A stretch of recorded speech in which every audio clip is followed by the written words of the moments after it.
ગુરુદેવ તમે તો કહેતા હતા કે જ્યાં બીજો શિષ્ય નહીં બને ત્યાં સુધી મારું મૃત્યુ નથી, તો પછી આ કોણ છે?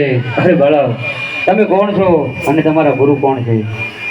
અરે ભેરવા, અરે ભેરવા, હું રામદેવ છું. અરે ભેરવા, આજે તારા પાપનો ખડો ભરાઈ ચૂક્યો છે, માટે તો આજે તને હું જીવતો નહીં છોડું. અરે ભેરવા, મારા ગુરુ આ બાળીનાથ છે. અરે બાળક, હું તારો ગુરુ શેરી છું. અરે ગુરુજી, જ્યારે તમે મને તમારી મઢોલીમાં સંતાડ્યો તે સમય જે તમે મને કંથાની ગોદડી ઉઠાડી તે સમયે તમારો હાથ મારા મસ્તક ઉપર પડ્યો હતો, તેથી મેં તમને મારા ગુરુ ધારણ કરી લીધા હતા. અરે તો તમે મારા ગુરુભાઈ કહેવાય, તો હવે મને મરાય નહીં. અરે સારું ભેરવા, તો જ્યાં હું તને મારતો નથી પણ સામેની ગુફામાં હું તને જીવતો ભોયમાં ભંડારું છું.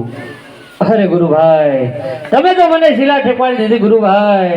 અરે ગુરુભાઈ, આ ભેરો તમારો ગુરુભાઈ 12 મહિના સુધી ભૂખ્યો કેમ રહે છે ગુરુભાઈ? મને કઈ ખાવાનું આપો ગુરુભાઈ. અરે સારું ભેરવા, તો એની ચિંતા ના કરીશ, પણ સાંભળ કે ભાદરવી શુદ્ધ નોમના મારા નીજા ચડશે, દશમની મારી દેગ ઉતરશે, અને જ્યારે 11નો મેળો ભરાશે ત્યારે લાખ વસ્તી ભેગી થશે, એટલે એમાંથી એક પરખ તને મળશે, અને કદાચ લાખ વસ્તી ભેગી નહીં થાય તો તને એક શ્રીફળ મળશે.